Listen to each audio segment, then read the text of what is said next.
తాకట్టులో ఉన్న బంగారాన్ని విడిపించి ఆ రోజున్న మార్కెట్ ధర కట్టి మిగిలిన డబ్బును మీకు అందిస్తుంది ఎస్వీఎస్ గోల్డ్.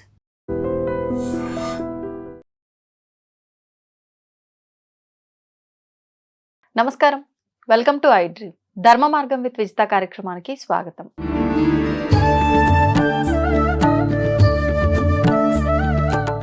నమస్తే అండి. శ్రీమాత్రే నమః. మనకు ఈ సంవత్సరంలోనే గ్రహాల మార్పులు అనేవి చాలాసార్లు జరిగాయి. అంటే ఇప్పుడు ఈ రాబోతున్న అమావాస్య నుంచి మళ్ళీ పంచగ్రహ కూటమి ఏర్పడుతోందని చెప్పి అంటున్నారు. దీనివల్ల అంటే ఏ గ్రహ మార్పులు జరిగినా కూడా ఖచ్చితంగా ఆ గ్రహాల్లో ఉన్న వారికి అయితే మంచి లేకపోతే చెడు అనేది ఖచ్చితంగా జరుగుతుంది. మనం చూస్తూనే ఉన్నాం. ఈ పంచగ్రహ కూటమి అంటే ఏ గ్రహాల మార్పులు జరగబోతున్నాయి, దానివల్ల ఏ రాశుల వాళ్ళకి ఇబ్బంది ఉంది, ఎవరు జాగ్రత్తలు తీసుకోవాలి ఏంటి అనే విషయాలు వివరించండి. ఒకటేనండి, ఇక్కడ మనం చెప్పుకున్నాం ఎప్పుడు కనీవిని ఎరుగినటువంటి పంచగ్రహ కూటమి ఈసారి వచ్చేవన్నీ కూడా. ఎలా అంటే మనకి ఎప్పుడైనా పంచగ్రహ కూటమి వస్తే 2 years or 3 years ఒకసారి వస్తుంది. చతుర్గ్రహ కూటమి ఎవ్రీ ఇయర్ ఒకసారి వస్తుంది. కానీ ఈసారి మీరు 100 ఏళ్ళకు వెనక్కి వెళ్ళి ప్లానటరీ పొజిషన్స్ చెక్ చేసినా కూడా 3 సార్లు పంచగ్రహ కూటమి ఎప్పుడు దొరకదు మీకు. 3 సార్లు చతుర్గ్రహ కూటమి, 3 సార్లు పంచగ్రహ కూటమి. దీనివల్లే ఇంత వింతలు. గోల్డ్ రేట్ విపరీతంగా పెరిగిపోవడం, సిల్వర్ రేట్ పెరిగిపోవడం, ఎవడో దేశం వల్ల ఎవడో ఎత్తుకుపోవడం, అగ్ని ప్రమాదాలు, ఫ్లైట్ ప్రమాదాలు, మనం చెప్పుకున్నాం ఆల్రెడీ ఫ్లైట్ ప్రమాదాలు జరుగుతాయి, రాజకీయ నాయకులకి ఇబ్బంది అవుతుందని చెప్పుకున్నాం. అదే రకంగా ఫ్లైట్ జరిగింది, చూసారు. అయితే నేను అనేది ఏంటంటే ఇక్కడ ఎప్పుడైతే ఈ కాంబినేషన్స్ ఉన్నాయో కామన్ పీపుల్కి ఇబ్బంది కలగకూడదనే మనం మొన్న అమావాస్య రోజు పంచగ్రహ కూటమి వచ్చినప్పుడు అందరికీ ఫ్రీగా చేసామండి. ఆ రోజు ఒక సంకల్పం తీసుకున్నాం, 18 శక్తి పీఠాల్లో హోమాలు చేయాలి. దీనివల్ల సకల వీళ్ళకి మంచిది, ప్లస్ దాని తర్వాత ఒక గోశాల గుడి కూడా ఐడియాలో ఉంది. దానికి మీరు ఎవరైనా జాయిన్ అవ్వాలనుకున్న వాళ్ళు జాయిన్ అవ్వచ్చు. కింద ఇచ్చే నెంబర్ కనుక ఫోన్ చేసినా లేకపోతే మెసేజ్ చేసినా మీరు ఆ హోమంలో పార్టిసిపేట్ చేసుకోవచ్చు 18 శక్తి పీఠాల్లో. అయితే ఇక్కడ ఈ పంచగ్రహ కూటమి ప్లస్ గ్రహణం కూడా పడుతుంది ఈసారి ఫిబ్రవరి 17వ తేదీ. సో ఫిబ్రవరి 17వ తేదీ గ్రహణము అమావాస్య రోజు కాబట్టి సూర్యగ్రహణం వస్తుంది. కాకపోతే మన ఇండియాలో లేదు. ఇక్కడ లక్కీ ఏంటంటే మన ఇండియాలో లేదు, వేరే కంట్రీస్ లో ఉంది, సౌత్ అమెరికా ఇట్లా కొన్ని కంట్రీస్ వచ్చే గ్రహణాలన్నీ మన దగ్గర లేవు కదండి చాలా వరకు. అవును. అయితే గ్రహణ ప్రభావం కొంత ఉంటుంది ఎంతైనా పంచగ్రహ కూటమితో వచ్చే గ్రహణ ప్రభావం. ఎందుకంటే గ్రహాలన్నీ వెళ్ళి గ్రహణ సంబంధంలో కనెక్ట్ అవుతున్నాయి కదా. ఈ 5 గ్రహాలు గ్రహణ సంబంధంలో ఉంటున్నాయి కదా. అందుకని గ్రహణం ఉన్నా లేకపోయినా గ్రహం యొక్క ప్రభావం ఉంటుంది కాబట్టి ఒక్కొక్క రాశి వారికి ఒక్కొక్క ఫలితం ఉంటుంది దీనివల్ల. ఇప్పుడు మేషం ఉందనుకోండి, లాభంలో గ్రహణం మంచిదే, ఏళ్ళనాటి శని నడుస్తున్నా ఒకవైపు వీళ్ళకి గ్రహణం మంచిదే, అన్ని రకాల లాభాలు ఇస్తుంది, అందులో ఎటువంటి సందేహం లేదు. కాకపోతే వీళ్ళు ఏదైనా ప్రాపర్టీస్ తీసుకునేటప్పుడు అప్పులు ఇచ్చే ఏదైనా ప్రాపర్టీ విషయంలో, ప్రాపర్టీ మీద లోన్ తీసుకోవడము, ప్రాపర్టీ మీద లోన్ ఇవ్వడం, ఇటువంటి విషయాల్లో జాగ్రత్తగా ఉండాలి మేషం వారు. But financial growth, business improvements, వివాహం అవ్వడానికి చేసే ప్రయత్నాలు ఇవన్నీ ఫలిస్తాయి.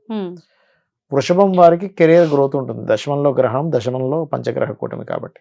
కాకపోతే వీళ్ళు కొంచెం ప్రేమ వ్యవహారాలు, మీడియేటింగ్ చేసే విషయాల్లో జాగ్రత్తగా ఉండాలి. అండ్ వాహనం మీద వెళ్ళేటప్పుడు కూడా.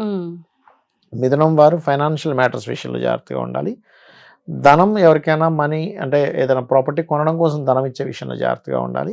బట్ వీళ్ళకి విదేశీ యోగాలు అండ్ విదేశాలకు వెళ్ళాలనే ప్రయత్నము, సంతాన యోగము, వీటన్నిటికీ బాగుంటుంది.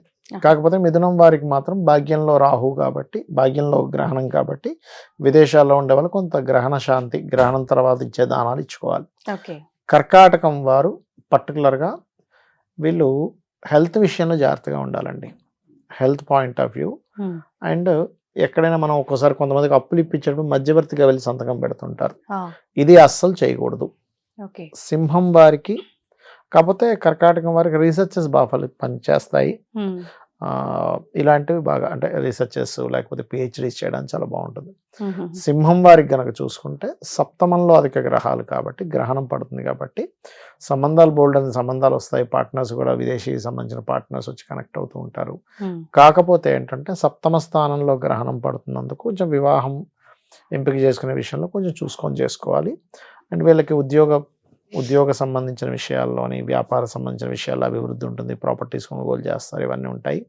కాకపోతే కర్కాటకం వారికి ఏంటంటే ఇక్కడ ఇందాక నేను చెప్పినట్టుగా అప్పులు మధ్యన ఉండకూడదు. ఇక సింహం వారు కనుక చూసుకుంటే, సింహం వారికి ఇందాక నేను చెప్పినట్టుగా ఒకటి వివాహ సంబంధించిన సంబంధాలు వస్తాయి. కాకపోతే వీళ్ళు ఫైనాన్షియల్ మ్యాటర్స్ విషయంలో జాగ్రత్తగా ఉంటే సరిపోతుంది. ఇక కన్యవారు కనుక చూసుకుంటే 6లో గ్రహణం చాలా మంచిది. పోటీ పరీక్షల్లో రాణిస్తారు, కాంపిటీషన్ వాటిలో రాణిస్తారు, ఉద్యోగ అవకాశాలు వస్తాయి. ఓకే. కాకపోతే వీళ్ళు ఇక్కడ వ్యాపారం సంబంధించిన విషయంలో తొందరపాటు నిర్ణయాలు తీసుకోకూడదు, వ్యాపార లాభాలు, వ్యాపార విషయాల్లో. కాకపోతే 6వ స్థానంలో గ్రహం పట్టి ఎక్కువ గ్రహాలు ఉన్నందుకు కొంచెం శత్రువులు కూడా పెరుగుతూ ఉంటారు.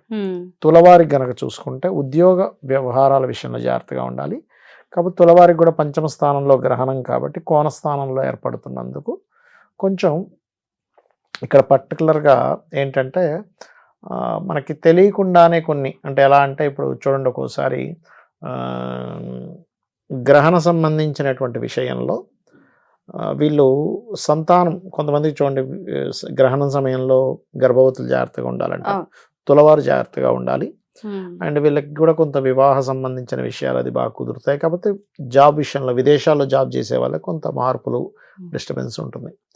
వృశ్చికం వారికి 4లో అధిక గ్రహాలు, పంచగ్రహ కూటమి ఏర్పడుతూ గ్రహణం ఉంది కాబట్టి ప్రాపర్టీస్ కొంటారు, కానీ దాంట్లోనే కొంత స్ట్రెస్ కూడా ఉంటుంది. వివాహ ప్రయత్నాలు సక్సెస్ అవుతాయి. కాకపోతే లాంగ్ జర్నీ చేసేటప్పుడు, పెద్ద మొత్తంలో ఎవరికైనా ఏదైనా ట్రాన్స్ఫర్ చేసేటప్పుడు బ్యాంకింగ్ ట్రాన్స్ఫర్స్ విషయంలో జాగ్రత్తగా ఉండాలి. ధనస్సు వారికి ఇల్లు మారుతారు, ఇల్లు స్థలము ప్లేసెస్ మారే యోగం ఇస్తుంది. అండ్ సంతానం సంబంధించిన విషయంలో కొంచెం జాగ్రత్తగా ఉండాలి. అండ్ అగైన్ మరొకటి ఇక్కడ ఏంటంటే వీళ్ళకి ఇక్కడ ఉద్యోగంలో ఆల్ ఆఫ్ సడన్ చేంజెస్ ఉంటాయి. బట్ కాంపిటీషన్ సక్సెస్ ఇదంతా కూడా బాగుంటుంది. వివాహ నిర్ణయాలు, వివాహం విషయంలో తొందరగా వీళ్ళకి సక్సెస్ అవడం అనేది వస్తుంది. మకరం వారికి ధనస్థానంలో పంచగ్రహ కూటమి కాబట్టి ఫైనాన్షియల్ గ్రోత్ ఉంటుంది. కాకపోతే ఇక్కడ వీళ్ళు కూడా వివాహ నిర్ణయాలు, రెండో వివాహం కోసం చేసే ప్రయత్నాల విషయంలో కొంత జాగ్రత్త పడాలి. తొందరపడి ఇన్వెస్ట్మెంట్స్ చేయకూడదు ఇక్కడ. అండ్ కుంభం వారికి రాశిలోనే గ్రహణం పడుతుంది కాబట్టి వీళ్ళు కొంచెం, అంటే ఇండియాలో లేదు బయట దేశం వాళ్ళ గురించి చెప్తున్నాను కాబట్టి ఏంటంటే కొంచెం ఓవర్ స్ట్రెస్ ఉంటుంది. సహజంగానే రాశిలో రాహు ఉన్నందుకే కొంచెం తెలియని కొన్ని ఎట్లా అంటే కొన్ని ఊహించుకొని కొంత స్ట్రెస్ అవుతూ ఉంటారు. ఇలా జరుగుతుంది, అలా జరుగుతుంది అనుకునే భయాలతో ఇంకొంచెం పెరుగుతూ ఉంటాయి. దీనికి కొంచెం మీరు దుర్గాదేవి ఆరాధన, దుర్గాదేవికి సంబంధించిన మెడిటేషన్ అది చేసుకుంటే మంచిది. వీళ్ళు కూడా ఏంటంటే అప్పుల విషయంలో జాగ్రత్తగా ఉండాలి, అప్పులు అండ్ స్ట్రెస్ ప్రాపర్టీ విషయంలో. ఇక మీనం వారికి కనుక చూసుకుంటే విదేశీ సంబంధాలు, విదేశాలకు వెళ్ళడానికి చేసే ప్రయత్నాలు సఫలీకృతం అవుతాయి. ఫ్రెండ్స్, లవ్, అదే ప్రేమించి వివాహం చేసుకుందాం అనుకునే ప్రయత్నాల విషయంలో జాగ్రత్తగా ఉండాలి మీనం వారు. ఇవి ప్రధానంగా గుర్తించాలి. ప్లస్ ఫైనాన్షియల్ మ్యాటర్స్ విషయంలో కూడా జాగ్రత్తగా ఉండాలి. ఇక గ్రహణం అయిపోయిన తర్వాత దానం ఇచ్చేటువంటి విషయంలో రవిచంద్ర ప్రతిమలు, 2 నాగపడగలు, బియ్యము, గోధుమలు, మినుములు, ఉలవలు, నువ్వులు, ఈ 5 దానాలు ఒక చిన్న ప్లేట్లో మనకి ఇత్తడి గిన్నె చిన్నది తీసుకుని దాంట్లో ఆవు నెయ్యిని కూడా పెట్టి దానం ఇస్తే మంచిది.